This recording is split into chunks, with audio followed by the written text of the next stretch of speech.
तो हम लोग हेलो एल्केन्स और हेलो अरीन्स चैप्टर पे डिस्कस कर रहे थे और उसमें फ़िज़िकल प्रॉपर्टीज़ हम लोगों ने देखा हुआ था और केमिकल प्रॉपर्टीज़ में भी हेलो एल्केन्स का देख चुके थे। हेलो अरीन्स का हम लोगों को देखना बाकी था। तो chemical properties of hello arenes में हम लोग मेनली जो देखेंगे वो इलेक्ट्रोफिलिक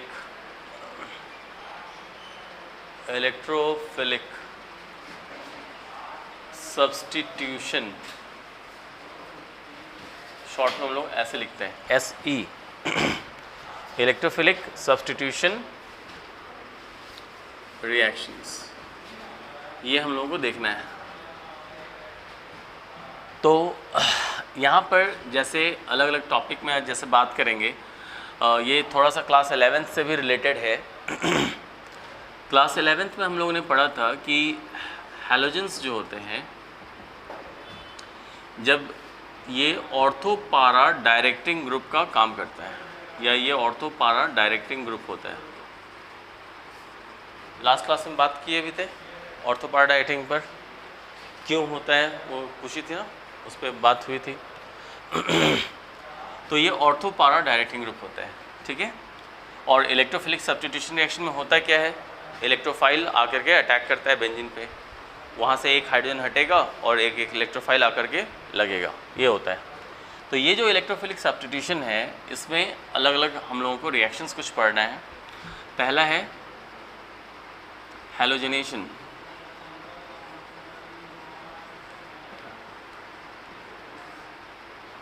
तो हैलोजनेशन किसका हम लोग देख रहे हैं, हेलो अरीन्स का।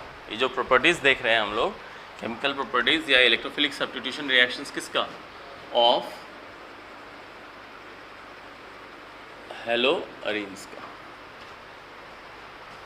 ठीक है। तो इसमें हैलोजनेशन में क्या होगा, अब जैसे कि रिएक्शन थोड़ा सा समझ लें। कोई हेलो अरीन ले लिए, जैसे क्लोरोबेंजीन ले लिए, ठीक है। अब क्लोरोबेंजीन का हैलोजनेशन कराना है, मतलब ये हुआ कि हैलोजन से हम लोग रिएक्शन कराएंगे, ठीक है। इसमें हैलोजन डाल दिए, जैसे कि क्लोरीन डाल दिए, ठीक। एनहाइड्रस AlCl3 हो गया, ये कैटलिस्ट हो गया, ठीक है। तो क्या होता है कि जो ये और ये आपस में पहले रिएक्ट करेगा, रिएक्ट करने के बाद इलेक्ट्रोफाइल बनाएगा Cl+, वो इलेक्ट्रोफाइल फिर इस पर अटैक करता है। तो रेजोनेंस अगर याद होगा तो पॉजिटिव रेजोनेंस इफेक्ट के चलते नेगेटिव चार्ज ऑर्थो पे, पारा पे और ऑर्थो पे आता है, ठीक है। इसलिए जो इसके रिएक्शन से जो इलेक्ट्रोफाइल बनेगा Cl+, वो कहाँ अटैक करेगा, ऑर्थो पे और पारा पे। तो इसलिए हम लोगों को जो प्रोडक्ट यहाँ पे मिलेगा, एक बार ऑर्थो पे लग जाएगा और एक बार पारा पे लग जाएगा। इन सब रिएक्शंस का मैकेनिज़्म हम लोगों को यहाँ पे नहीं देखना है। क्लास 12th में हम लोग को मैकेनिज़्म नहीं पढ़ना है, इसका 11th में ही पढ़ना था ये, ठीक है। तो इस तरह से ये रिएक्शंस होगा, है ना। हेलो अरीन लिए, उसका हैलोजनेशन करा रहे हैं, यानी हैलोजन डाल रहे हैं। हैलोजन डालेंगे तो एक बार ऑर्थो पे और एक बार पारा पे लगेगा, जिसमें पारा वाला जो प्रोडक्ट होता है वो मेजर प्रोडक्ट होता है। अप्रॉक्स 80% ये मिलता है और अप्रॉक्स 20% ये मिलता है, इसलिए ये मेजर है और ये माइनर, ठीक है। ये बात ठीक है। इसी तरह से हम लोग इसका ब्रोमिनेशन भी करा सकते हैं। हैलोजनेशन का मतलब हैलोजन डालना, तो क्लोरीनेशन हो गया ये। उसी तरह से ब्रोमिनेशन भी हो सकता है।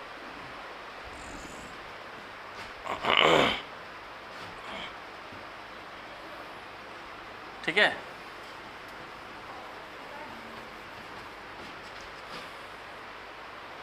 बेटा दो,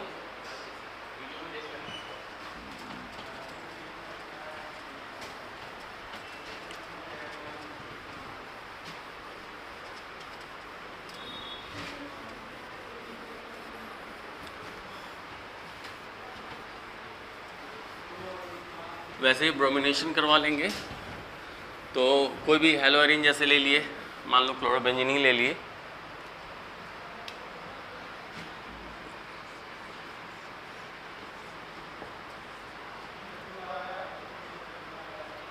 क्लोरोबेंजीन, उसमें ब्रोमीन डाल दिए,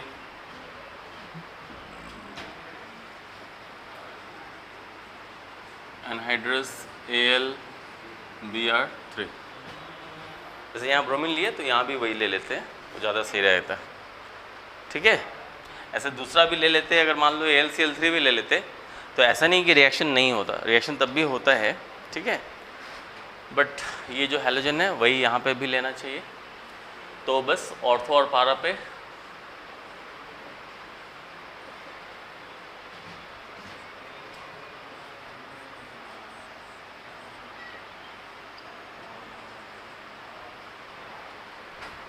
ये हो गया।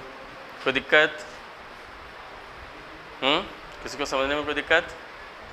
तो ये हैलोजिनेशन की बात हो गई। ठीक है, एक चीज़ ध्यान रखना है कि जैसे Br2 लिए है ना, तो ऑर्गेनिक का रिएक्शन है ये, ऑर्गेनिक केमिस्ट्री हम लोग कर रहे हैं, तो इसमें बैलेंस नहीं करते हैं। ठीक है, अब जैसे क्या हुआ, यहाँ पे जो Br लगा तो यहाँ पे एक H था ना, वो H हट गया, दिखा नहीं रहे हैं मगर वो एक H हटा और एक Br से मिलके क्या बनाया, HBr। ठीक है, तो एक और मॉलिक्यूल Br2 लेंगे, वो फिर यहाँ से भी निकालेगा, है कि नहीं, इस तरह से करते हैं। ठीक है, तो वो चूँकि बैलेंस नहीं करते हैं यहाँ पे, लेकिन अंडरस्टूड है कि HBr बाहर निकल रहा है, वो लिखा नहीं जाता है। ठीक है, इसके पहले वाले में भी क्या था, HCl बाहर निकल रहा था।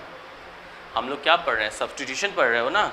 सब्स्टिट्यूशन में क्या होता है, एक एटम निकलेगा, दूसरा आएगा, तो यहाँ से क्या निकला, हाइड्रोजन निकला, H, हर जगह एक एक हाइड्रोजन है ना, तो एक H निकला, Br से मिलके HBr बनाया, तो वो एक साइड प्रोडक्ट है जो हम लोग लिखते नहीं। आई बात समझ में? ठीक है, इस तरह से है ना।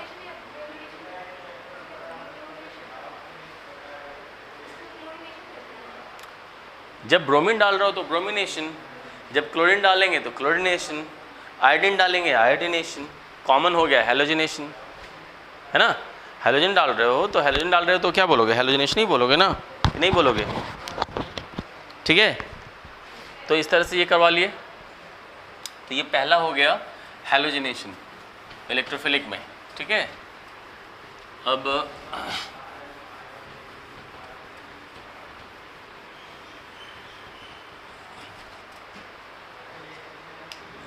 दूसरा मतलब बी नंबर ना, ए था, बी हैलोजिनेशन हो गया, फिर नाइट्रेशन, ये भी 11th में था, वो टॉपिक ही पूरा 11th में पढ़ना था। नाइट्रेशन में क्या होता है, हम लोग नाइट्रेटिंग मिक्सचर डालते हैं। तो नाइट्रेटिंग मिक्सचर कहते किसको है, conc nitric acid plus conc sulphuric acid, यानी कि कॉन्सेंट्रेटेड नाइट्रिक एसिड और कॉन्सेंट्रेटेड सल्फ्यूरिक एसिड का 1:1 का मिक्सचर, उसको बोला जाता है नाइट्रेटिंग मिक्सचर। ठीक है,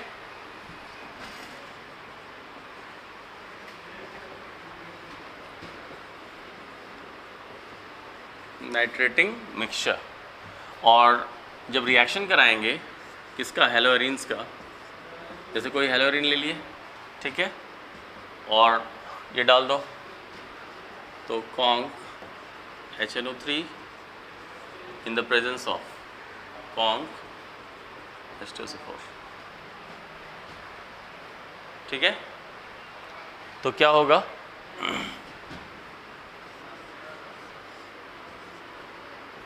यहाँ पे Cl है तो नाइट्रो ग्रुप लगता है ना, NO2।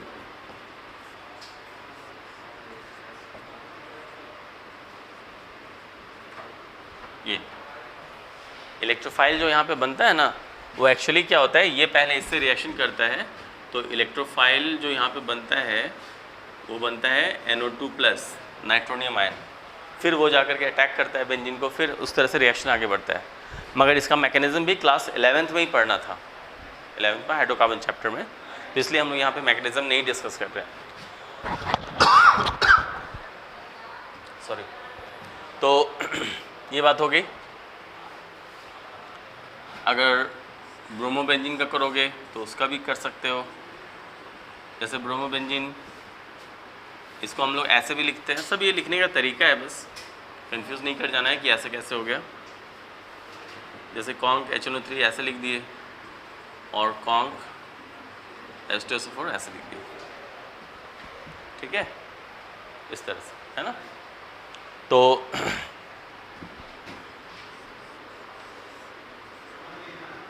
तो एक ब्रोमीन हो गया। अब नाइट्रेशन में क्या करते हैं, NO2 ग्रुप जाता है, लगता है, तो एक बार ऑर्थो पे लगा दो और एक बार पारा पे लगा दो।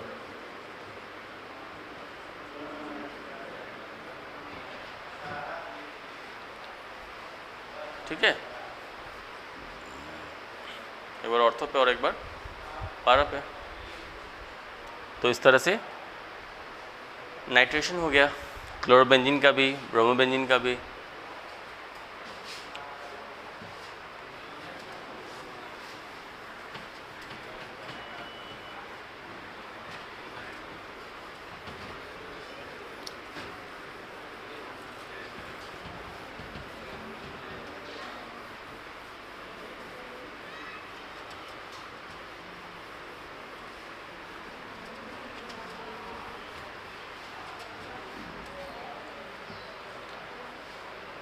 फिर इसमें हम लोग ये कर सकते हैं, सल्फोनेशन।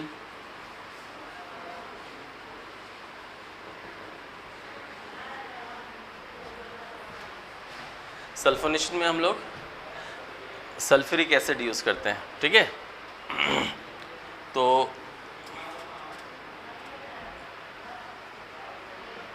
कॉन्क H2SO4, इस रिएक्शन में एक्चुअली क्या होता है, कॉन्क H2SO4 पहले खुद के दूसरे कॉन्क H2SO4 मॉलिक्यूल से रिएक्शन करता है और फिर एक इलेक्ट्रोफाइल बनता है SO3, सल्फर ट्राइऑक्साइड, ये इलेक्ट्रोफाइल बनता है यहाँ पे, और वो इलेक्ट्रोफाइल फिर बेंजीन पे अटैक करता है, फिर H+ का मूवमेंट होता है और इस तरह से फाइनली जो प्रोडक्ट बनता है, तुमको वो ध्यान रखना है यहाँ पे, जो फाइनल प्रोडक्ट बना वो ये सल्फोनिक ग्रुप SO3H, वो वहाँ पे लग गया आकर के और फिर ये यहाँ पे आके लग गया, ऐसे, ठीक है। तो इसका अगर नाम बोलेंगे तो ये मेन फंक्शनल ग्रुप हो गया, है ना, सल्फोनिक ग्रुप। तो इसका नाम क्या हो जाएगा, बेंजीन सल्फोनिक एसिड, ये 1 ये 2, तो 2 क्लोरो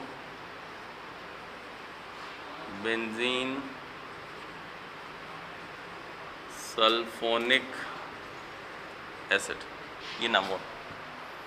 इसका जब नाम बोलोगे तो 1 4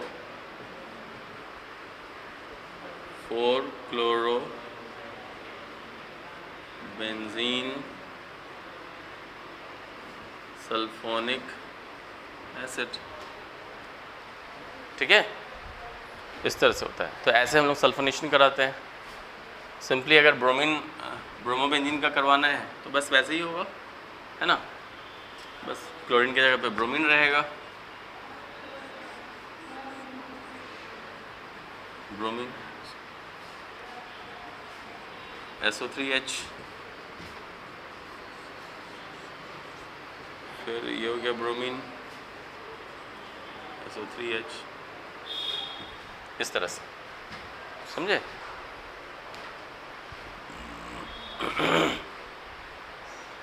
ठीक है, तो ये हो गया सल्फोनेशन।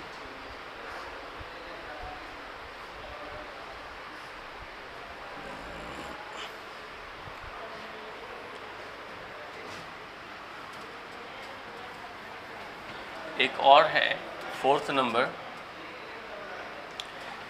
उसे हम लोग कहते हैं फ्रिडल-क्राफ्ट रिएक्शन।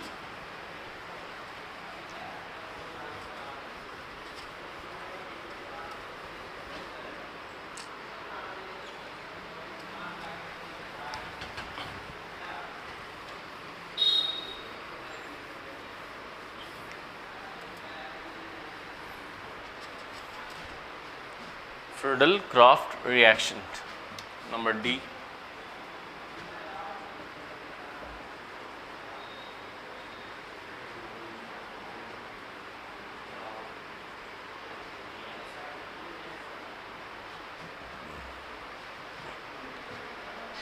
ठीक है। अब फ्रिडल-क्राफ्ट रिएक्शन में दो चीज़ होता है, एक होता है फ्रिडल-क्राफ्ट एल्काइलेशन, ठीक है, एक होता है फ्रिडल-क्राफ्ट एल्काइलेशन, और एक होता है फ्रिडल-क्राफ्ट एसाइलेशन, या फिर इसको हम लोग बोलते हैं एसिटाइलेशन। फ्रिडल-क्राफ्ट एसाइलेशन बोलते हैं या फिर फ्रिडल-क्राफ्ट एसाइलेशन भी बोलते हैं, ठीक है। तो देखो ये दोनों ही फ्रिडल-क्राफ्ट रिएक्शन हुआ। अब एल्काइलेशन तब बोलेंगे जब हम एल्काइल ग्रुप डालेंगे, नाम से भी क्लियर है। अगर एल्काइल ग्रुप का सब्स्टिट्यूशन होगा तो फ्रिडल-क्राफ्ट एल्काइलेशन बोलेंगे, अगर एसाइल ग्रुप या एसिटाइल ग्रुप का होगा तो एसिटाइलेशन बोलेंगे या एसाइलेशन बोलेंगे, समझे। इस तरह से होता है। तो जैसे देखो कोई क्लोरोबेंजीन ले लिया, ठीक है। अब एल्काइलेशन करा रहे हो तो एल्काइल लो, CH3Cl, एल्काइल क्लोराइड ले लिए, ठीक। कैटलिस्ट वैसे ही एनहाइड्रस AlCl3, है ना। तो क्या होगा, यहाँ पे ये पहले इससे रिएक्शन करके इलेक्ट्रोफाइल जो देता है ना, यहाँ पे वो होता है मिथाइल कार्बोकेटायन, ये बनता है इलेक्ट्रोफाइल, ठीक है। इसका भी मैकेनिज्म क्लास 11th में ही पढ़ना था, ठीक है ना। तो इलेक्ट्रोफाइल फिर अटैक करता है, और चूंकि हैलोजन जो है वो तो ऑर्थो पैरा डायट्रिन ग्रुप है, तो इसलिए ऑर्थो पे और पारा पे जाएगा। तो प्रोडक्ट जो लिखोगे वो एक बार ऑर्थो पे लिखोगे और एक बार पारा पे लिखोगे, तो एक बार ऑर्थो पे आ गया और एक पारा पे आ गया।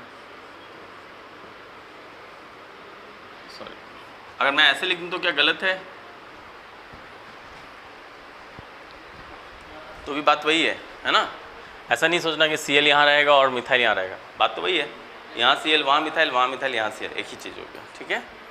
तो ऑर्थो और पारा ये दो प्रोडक्ट मिल गया, मेजर वही पारा रहेगा, ठीक है। कोई डाउट है यहाँ तक?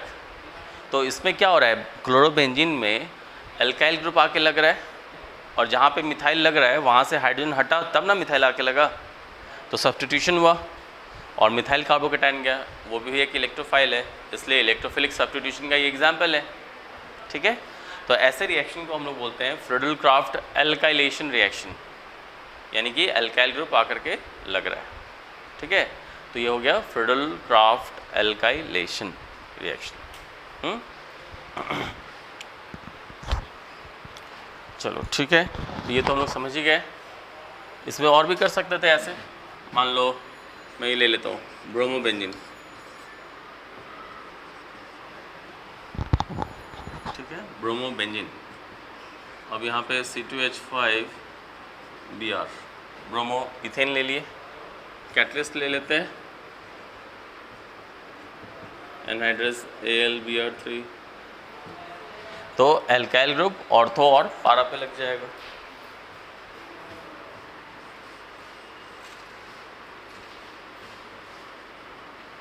ऑर्थो पे ये हो गया और प्लस पारा पे ये हो गया, ठीक है। तो ये हो गया फ्रिडल-क्राफ्ट एल्काइलेशन रिएक्शन, ठीक है। अब फ्रिडल-क्राफ्ट एसाइलेशन समझते हैं या एसिटाइलेशन। एसाइल ग्रुप या एसिटाइल ग्रुप हम लोग कहते हैं इसको C+O CH3, ये जो ग्रुप है, या इसी को हम लोग ऐसे भी लिख सकते हैं CO,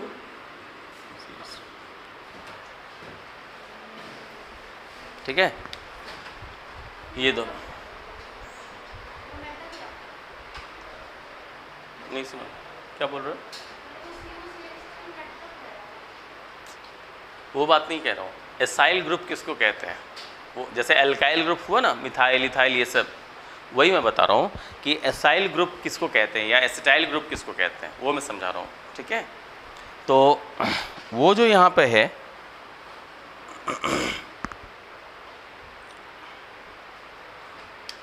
ठीक है, तो उसका लगना उसी को बोलते हैं, जैसे एल्काइल ग्रुप लगा तो एल्काइलेशन बोले, तो वैसे ही एसिटाइल ग्रुप लगा तो एसिटाइलेशन बोलेंगे। तो जैसे यहाँ पे अल्काइल मिथाइल लग रहा था तो मिथाइलेशन भी बोल सकते हो, इथाइलेशन भी बोल सकते हो, जस्ट वैसे ही है। तो देखो, तो बस जैसे कोई ये ले लिए है ना, और इसमें CH3COCl, अब यहाँ बॉन्ड खाली है ना, तो वहाँ पे हैलोजन लगा दिया, ठीक है। कैटलिस्ट ले लो, एनहाइड्रस AlCl3 या FeCl3, इस तरह से। तो क्या होगा, बेंजीन, ये हो गया Cl, एसिटाइल ग्रुप लग गया ऑर्थो पे, ठीक है। पारा पे करना है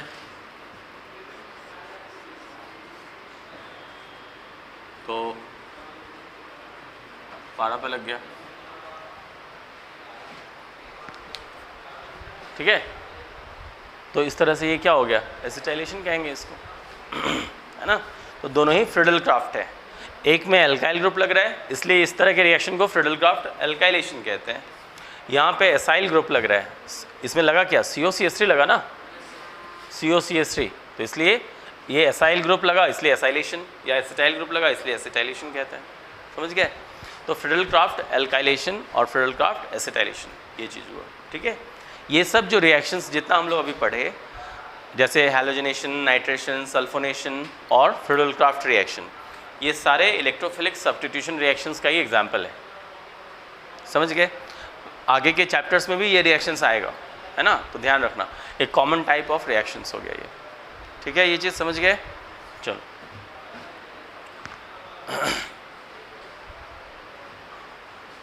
तो मेरे ख्याल से इधर हम लोग रिएक्शंस वाला पार्ट तो सारा कर चुके हैं, ठीक है।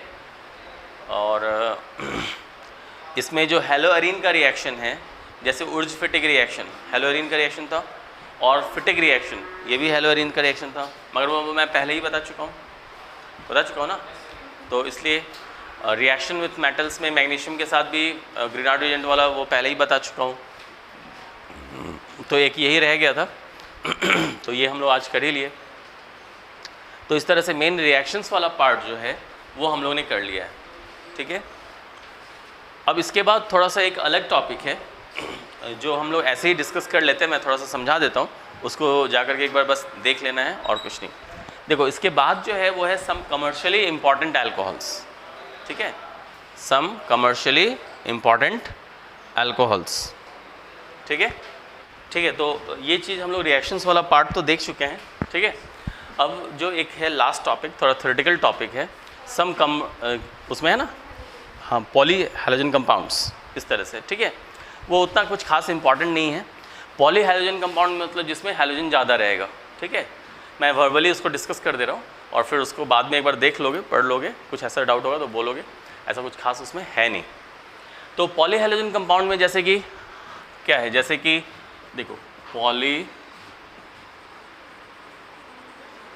हैलोजन कंपाउंड्स, ठीक है। इसमें मेनली जैसे एक क्लोरोफॉर्म हो गया CHCl3, जिसको हम लोग क्या बोलते हैं, कॉमन नेम में क्लोरोफॉर्म बोलते हैं, ठीक है। और यूपैक नेम अगर हम लोग बोलेंगे तो क्या बोलेंगे, ये क्लोरोफॉर्म कॉमन नेम हो गया। यूपैक में बोलेंगे तो ट्राइक्लोरोमीथेन बोलेंगे, नहीं बोलेंगे, ट्राइक्लोरो, और पैरेंटन में एक ही कार्बन है ना, तो ट्राइक्लोरोमीथेन हो गया, ठीक है। तो क्लोरोफॉर्म में पहले जो है अर्लियर यूज्ड एज एनेस्थेटिक, पहले इसको हम लोग एनेस्थेटिक के रूप में यूज़ करते थे, मतलब बेहोश करने के लिए। पेशेंट्स का ऑपरेशन वगैरह होता था इस तरह से, तो उसको दर्द का एहसास ना हो इसलिए क्लोरोफॉर्म वगैरह यूज़ करते थे, ठीक है। तो वही हुआ एनेस्थेशिया, एनेस्थेटिक सब्सटेंस, ठीक। मगर बाद में ये देखा गया कि क्लोरोफॉर्म जो है ना, वो ऑक्सीजन से कंबाइन करके हार्मफुल गैस बनाता है, ठीक है। उस हार्मफुल गैस को फॉस्जिन कहते हैं, फॉस्जिन, ठीक है। तो क्लोरोफॉर्म एक्चुअली ऑक्सीजन से कंबाइन करके COCl2 एक फॉस्जिन गैस बनाता है, ठीक है, और प्लस HCl नहीं, एक सेकंड, HOCl ना होगा, देखो क्या, एक सेकंड, एक और COCl2 फॉर्मूला है ना सही उसका, हाँ जैसे ये होगा है क्लोरोफॉर्म, ठीक है, HC और COCl प्लस HCl, ठीक है, इसको बैलेंस कर लेंगे अपना, तो ये फॉस्जिन गैस बन गया।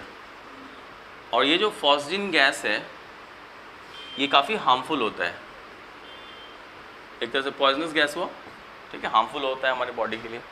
तो चूँकि वो अब जैसे पेशेंट्स को दिया जाता था, तो जब वो इनहेल करेगा तो ऑक्सीजन तो मिलेगा उससे, और उससे क्या होता था, उसके बॉडी में ये गैस बन जाता था जो कि हार्मफुल नेचर का है हमारे बॉडी के लिए। इसलिए फिर लेटर ऑन क्लोरोफॉर्म को एज अ एनेस्थेशिया यूज़ करना बंद कर दिए। अब हम लोग एज एनेस्थेटिक सब्सटेंस उसको यूज़ नहीं करते, उसको कोई दूसरा कंपाउंड अब यूज़ करते हैं, ठीक है। और तो ये चीज़ ध्यान देना है। प्लस एक और चीज़, इसलिए क्या होता है कि अगर जैसे क्लोरोफॉर्म हम लोग किसी और चीज़ के लिए जो यूज़ भी करते हैं, तो बॉटल में जैसे कि मान लो कोई बॉटल है सपोज़ करो, तो इसमें क्लोरोफॉर्म जैसे लिए, तो आधा बॉटल या पूरा खाली बॉटल में नहीं रखते उसको। कहने का मतलब जैसे कि जब भी हम लोग क्लोरोफॉर्म रखते हैं तो पूरा भर करके यहाँ तक रखते हैं। हाँ, अगर मान लो यहीं तक रहेगा तो बाकी में फिर एयर रहेगा, तो एयर का ऑक्सीजन फिर धीरे धीरे उससे क्या होगा, ऑक्सीडाइज होकर के उसको फॉस्जिन गैस में कन्वर्ट कर देगा। बात समझ रहे हो? तो इस रीजन से क्लोरोफॉर्म को बॉटल के नेक, पूरा नेक तक, ब्रिम बोलते ऊपर तक, वो पूरा भरा हुआ होना चाहिए। समझे ये चीज़? और दूसरी एक और बात क्या होती है कि ये जो बॉटल होता है जनरली वो डार्क कलर्ड का होता है, डार्क कलर्ड का बॉटल यूज़ करते हैं। वाइट कलर का बॉटल जो शीशा वाला जैसे होता है ना, शीशा का वाइट वाला, उस तरह का बॉटल सब यूज़ नहीं करते। कारण क्या होता है कि सनलाइट जब उस पर फॉल करता है, ठीक है, तो सनलाइट जब उस पर फॉल करेगा तो सनलाइट क्या करता है, उस क्लोरोफॉर्म को डिकम्पोज कर देता है, उसको दूसरे मॉलिक्यूल्स में तोड़ देता है, ठीक है। इसलिए क्या होता है, हम लोग डार्क कलर के बॉटल्स में यूज़ करते हैं। और डार्क कलर जो होता है वो क्या होता है, सनलाइट को अंदर नहीं आने देता है, रिफ्लेक्ट करके बाहर फेंक देता है। समझे? तो मेन ये चीज़ इसमें देखना था, ठीक है। 2-3 बात क्या समझे? एक तो क्लोरोफॉर्म है क्या और उसका यूपैक नेम, ठीक है। उसके बाद पहले इसको एनेस्थेशिया के लिए यूज़ करते थे, एनेस्थेटिक सब्सटेंस, अब लेकिन बैन कर दिए। क्यों? क्योंकि वो ऑक्सीजन से मिलकर ऑक्सीडाइज होकर के फॉस्जिन हार्मफुल गैस बनाता है, ठीक है। क्लोरोफॉर्म को हम लोग बॉटल में पूरा भर करके क्यों रखते हैं? क्योंकि अगर कुछ खाली रहेगा बॉटल तो उसमें जो एयर रहेगा उसका ऑक्सीजन क्लोरोफॉर्म के साथ कंबाइन करके फॉस्जिन गैस बना देगा, ठीक है। और वो हार्मफुल सब पता चलेगा कि हम क्लोरोफॉर्म रखे थे और उसमें हार्मफुल पॉइजनस गैस जमा हो चुका है, ठीक है। तो एक ही बात हो गई। और क्लोरोफॉर्म को हम लोग डार्क बॉटल्स में क्यों स्टोर करके रखते हैं? तो इसलिए, हाँ, ताकि जो सनलाइट उसके अंदर एंटर ना करे और उसको डिकम्पोज ना करे। कोई डाउट बोलो? इसमें तो कोई डाउट नहीं है, लिखवाना है तो हो गया। तो वीडियो में आ रहा है ना, वीडियो रिपीट करके नहीं लिखोगे? लिखो लिखो।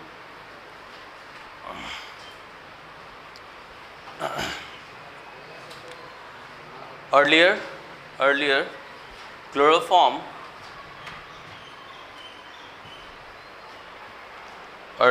chloroform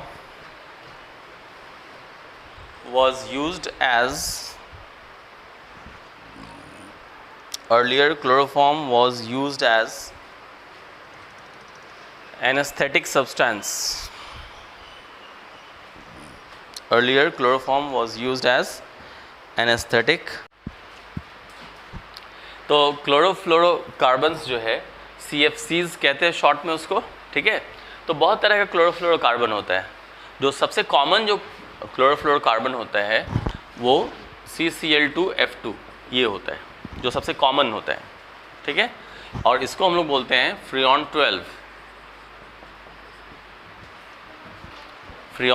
12। अगर इसका यूपैक नेम बोलना हो तो क्या बोलेंगे?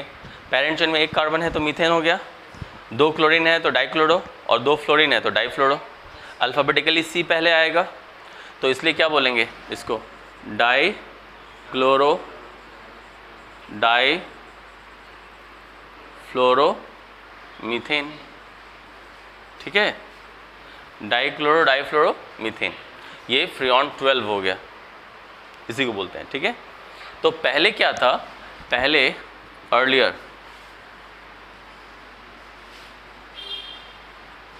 earlier used as रेफ्रिजरेंट, मतलब ठंडा करने के लिए, है ना, रेफ्रिजरेटर्स में यूज़ होता था, या AC वगैरह कूलेंट ठंडा करने के पर्पज़ से यूज़ होता था ये सब, है ना, फ्रियॉन 12। मगर क्या देखा गया कि ये जो है है ना, ये जो है freon refrigerant, coolant, shaving foams, ये सब में भी यूज़ होता था पहले। अर्लियर यूज़ मतलब समझ गया ना, पहले यूज़ किया जाता था। अभी क्या देखा गया बाद में कि ये जो है ओजोन लेयर का डिप्लीशन कॉज करता है। ओजोन का जो परत है उसमें छिद्र करना, ओजोन होल करना, ठीक है, उसको वो करता है, डिप्लीट्स मतलब क्षीण करना, पतला करना, डिप्लीट्स ओजोन लेयर, ठीक है। और इस कारण से क्या होता है, अब हम लोग जो है इसको यूज़ नहीं करते हैं, ठीक है, अब इसको बैन कर दिए हैं इसमें यूज़ करने के लिए, ठीक है। So it is band. अब जो रेफ्रिजरेटर्स वगैरह देखोगे तो जैसे नाइट्रोजन वगैरह का गैस यूज़ होता है उसमें, तो उसमें देखोगे रेफ्रिजरेटर्स वगैरह में या AC वगैरह में पीछे कहीं लिखा रहता है फ्रियॉन फ्री, मतलब उसमें फ्रियॉन नहीं यूज़ किया जा रहा है, क्योंकि गवर्नमेंट से मना भी है, वो ओजोन को डिप्लीट करता है इसलिए। समझ गए? तो ये भी एक पॉलीहेलोजन कंपाउंड का एग्जांपल हो गया। इसके बाद हम लोग और एक पे बात कर सकते हैं जिसको हम लोग बोलते हैं DDT, ठीक है। हाँ, यूज़ पहले जो है एग्रीकल्चर सेक्टर में इसका बहुत ज़्यादा यूज़ होता था। ये वीडिसाइड्स है। वीडिसाइड्स मतलब क्या होता है, साइड्स मतलब मारने वाला, ठीक है, और वीड्स मतलब खरपतवार बोलते हैं हिंदी में। तो मेन जो फसल होता है उसके साथ जो छोटा मोटा चीज़ और कुछ उग जाता है ना, वो सब हो गया खरपतवार, वीड्स बोलते हैं उसको। तो उसको मारने के लिए जो चीज़ यूज होता है उसको बोला जाता है वीडिसाइड्स। इंसेक्ट्स को मारने के लिए जो चीज़ यूज होता है उसको बोलते हैं इंसेक्टिसाइड्स। समझ गए? साइड मतलब मारने वाला, ठीक है। तो DDT जो है, DDT, ठीक है, ये क्या हो गया, इसको ऐसे भी लिखते हैं पारा dichloro diphenyl trichloro ethane, DDT, है ना। जैसे देखो इथेन का मतलब 2 कार्बन होगा, ठीक है। अब इस पे जैसे एक बेंजीन देखो ऐसे लगा दिए, इसके रिस्पेक्ट में पारा यहाँ पे हो गया, फिर उसी तरह से यहाँ पे भी बेंजीन लगा दिए, इसके रिस्पेक्ट में पारा यहाँ पे हो गया, तो 2 पारा पे ऐसे हो गया, पारा, समझ गए। तो dichloro diphenyl trichloro 1 2 3 trichloro ethane, तो यहाँ पे एक H, ये स्ट्रक्चर हो गया इसका। समझ गए? तो वही पारा डैश लिखे हैं, एक बार पारा, ठीक है। तो ये तो पहले इसको यूज़ करते थे, earlier used as weedicides, weeds को मारने के लिए, अब बैन हो गया। क्यों? क्योंकि ये जो था, क्या होता था कि जब किसान लोग इसको यूज़ करते थे तो ये मिट्टी में मिलता था, है ना, फसल पे जाता था इसका कण, वो फसल जो है हम लोग खाते थे, ठीक है। या जानवर भी खाया, हम लोग भी खाए, फिर जानवर को हम लोग खाए, या फिर मिट्टी में मिला, पानी से बह करके मिट्टी पानी के साथ बहा, दूसरे तालाब में मिला, उसमें कोई जानवर खाया छोटा मोटा, उसको कोई बड़ा जानवर खाया, उस बड़े जानवर को सबसे बड़ा जानवर हम लोग खाए ना, होता है ना ऐसा। तो ये फूड चेन तो ऐसा लगा ही रहता है कि नहीं। तो इस तरह से क्या होता है ये फूड चेन में, अब फूड चेन में क्या होता है ना, डीडीटी हो चाहे और भी इस तरह का जो चीज़ होता है इंसेक्टिसाइड्स वगैरह, मान लो प्रोड्यूसर लेवल पे जैसे प्लांट्स वगैरह में गया, उसको कोई छोटा जानवर खाया, फिर कोई बड़ा खाया, फिर उससे भी कोई बड़ा खाया, तो ये फूड चेन होता है। तो इसी में ऐसे चीज़ों का अमाउंट जो होता है, जैसे जैसे इसको हम लोग ट्रॉपिक लेवल बोलते हैं, एक ऊपर एक के ऊपर एक जो होता है ना, तो ट्रॉपिक लेवल बोला जाता है। तो ऐसे चीज़ों का जो परसेंटेज है वो बढ़ता जाता है, वो एक्यूमुलेट होता जाता है, मतलब जमा होता जाता है। जैसे अगर पहले जो खाया उसमें कम अमाउंट रहेगा, उसको जो खाएगा उसके अंदर ज़्यादा अमाउंट हो जाएगा इस चीज़ का, उसको जो खाएगा इस चीज़ का उसमें ज़्यादा और अमाउंट हो जाएगा। तो कहने का मतलब टॉप लेवल पे तो हम ही लोग हैं, ठीक है। तो हम लोगों में ये क्या होता था, डीडीटी ज़्यादा अमाउंट में आकर के बैठता था शरीर में, और लेटर ऑन फिर वो नुकसान पहुंचाता था, ठीक है। तो इसीलिए जो है फिर डीडीटी को बैन कर दिया गया, ठीक है। Earlier used as weedicide, now banned as it enters the food chain. Short में लिख दे रहा है, ये चीज़ सब वैसे आता नहीं है, तो वो फूड चेन में इंटर कर जाता है, ठीक है। As it enters the food chain and gets accumulated, मतलब जमा हो जाता है इन आवर बॉडी, और हमारे बॉडी में जमा होता जाता रहता है। इसलिए जो है अब हम लोग डीडीटी को यूज़ नहीं करते। क्लियर है, समझ गए। इसी तरह से सारा है।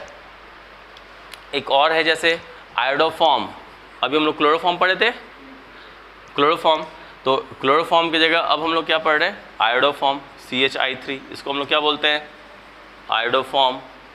आयोडोफॉर्म जो है उसको एंटीसेप्टिक की तरह यूज़ किया जाता है। एंटीसेप्टिक लोशन होता है ना, तो आयोडोफॉर्म सब्सटेंस जो होता है उसको एंटीसेप्टिक लोशन के तौर पे उसका सॉल्यूशन बना करके एंटीसेप्टिक लोशन के तौर पे यूज़ किया जाता है, समझे। क्लियर। जैसे यही सब सारा चीज़ है। तो ये सारा जो अभी हम लोग टॉपिक देखे पॉलीहैलोजन कंपाउंड्स था, इसमें मेन जो बात थी वो जो मैं बोला वही सब मेन बात को याद रखना है पॉलीहैलोजन कंपाउंड्स में, ठीक है। इस तरह से ये सारा चैप्टर, ये जो पूरा पहला चैप्टर था हैलो एल्केन्स और हैलो एरीन्स, उसका सारा चीज़ हम लोग देख चुके हैं, ठीक है। इसमें अब क्या है कि जो एक्सरसाइज है, एक्सरसाइज का जो क्वेश्चन आंसर्स है वो मेनली हम लोग थोड़ा सा डिस्कस कर लेंगे इसका, ठीक है, समझ गए। तो इसमें कुछ कन्वर्जन भी होगा, तो वो सब भी देख लोगे, ठीक है। इस पर फिर और आगे बात करते हैं, समझे सब लोग, ठीक है। इसमें ज़रा दिखाना, मैं बता देता हूँ कि इस क्वेश्चन से पे फोकस थोड़ा ज़्यादा करोगे। लाओ तो ज़रा 1 मिनट।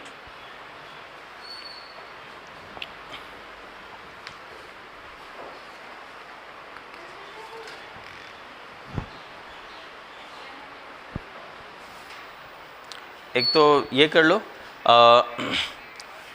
10.3 एक्सरसाइज का, बड़ा नोमेनक्लेचर सब नहीं आता है तो इसलिए उतना कुछ नहीं उस पर ये करना है। एक 10.3 देख लो, स्ट्रक्चर बनाना सीख लोगे, और 10.3 के बाद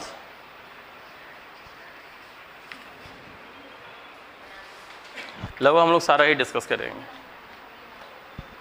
10.3 के बाद मतलब 10.1 और 10.2 जो है ना वो नोमेनक्लेचर था, तो उसमें बहुत ज़्यादा नोमेनक्लेचर ऑलरेडी हम लोग कर भी चुके हैं और बहुत ज़्यादा नोमेनक्लेचर करने की ज़रूरत नहीं है। उसके बाद जो 10.1 और 10.2 छोड़ करके 10.3 से मेनली जो है समझने का और ये सब का है ज़्यादा, तो वो सब हम लोग ज़्यादा डिस्कस कर लेंगे, ठीक है। तो तुम लोग अगले क्लास में ये चीज़ सब थोड़ा सा पूरा चैप्टर रिवाइज करके आओगे, और ये जो क्वेश्चंस है अपने लेवल पे जितना हो सकता है उसको देख करके ट्राई करके आना, ठीक है।